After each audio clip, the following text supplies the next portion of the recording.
एक बार समुद्र किनारे एक गांव में कृष्णाबाई नाम की बूढ़ी माता रहती थी। वह भगवान श्री कृष्ण की परम भक्त थी। वह एक झोपड़ी में रहती थी। कृष्णाबाई का वास्तविक नाम सुखिया था, पर कृष्ण भक्ति के कारण इनका नाम गांव वालों ने कृष्णाबाई रख दिया था। घर घर में झाड़ू पोछा, बर्तन और खाना बनाना ही इनका काम था। कृष्णाबाई रोज़ फूलों की माला बनाकर दोनों समय श्री कृष्ण जी को पहनाती थी और घंटों कहना से बात करती थी। गांव के लोग यही सोचते थे कि बुढ़िया पागल है। एक रात श्री कृष्ण जी ने अपनी भक्त कृष्णाबाई से यह कहा कि कल बहुत बड़ा भूचाल आने वाला है, तुम यह गांव छोड़कर दूसरे गांव चली जाओ। अब क्या था, मालिक का आदेश था। कृष्णाबाई ने अपना सामान इकट्ठा करना शुरू किया और गांव वालों को बताया कि कल सपने में कान्हा आए थे और कह रहे थे कि बहुत प्रलय होगा, गांव छोड़कर पास के गांव में चली जा। अब लोग कहाँ उस बूढ़ी पागल की बात मानने वाले थे। जो सुनता वही जोर जोर से ठाके लगाता। इतने में बाई ने एक बैलगाड़ी मंगाई और अपने कान्हा की मूर्ति ली और सामान की गठरी बांधकर गाड़ी में बैठ गई और लोग उसकी मूर्खता पर हंसते रहे।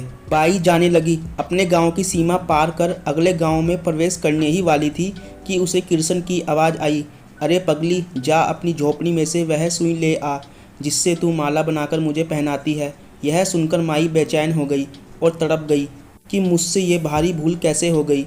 अब मैं कान्हा की माला कैसे बनाऊंगी। उसने गाड़ी वाले को वहां रोका और जल्दी से अपनी झोपड़ी की तरफ भागी। गांव वाले उसके पागलपन को देखते और खूब मजाक उड़ाते रहे। माई ने झोपड़ी के तिनकों में फंसी सुई को निकाला और फिर पागलों की तरह दौड़ते हुए गाड़ी के पास आई। गाड़ी वाले ने कहा कि माई तू क्यों परेशान है, कुछ नहीं होना। माई ने कहा, अच्छा अब चल, और जल्दी से अपने गांव की सीमा पार कर। गाड़ी वाले ने ठीक ऐसे ही किया। अरे ये क्या, जैसे ही सीमा पार हुई पूरा गांव ही समुद्र में समा गया। सब कुछ जलमग्न हो गया। गाड़ी वाला भी अटूट कृष्ण भक्त था। भगवान ने उसकी भी रक्षा करने में कोई विलंब नहीं किया।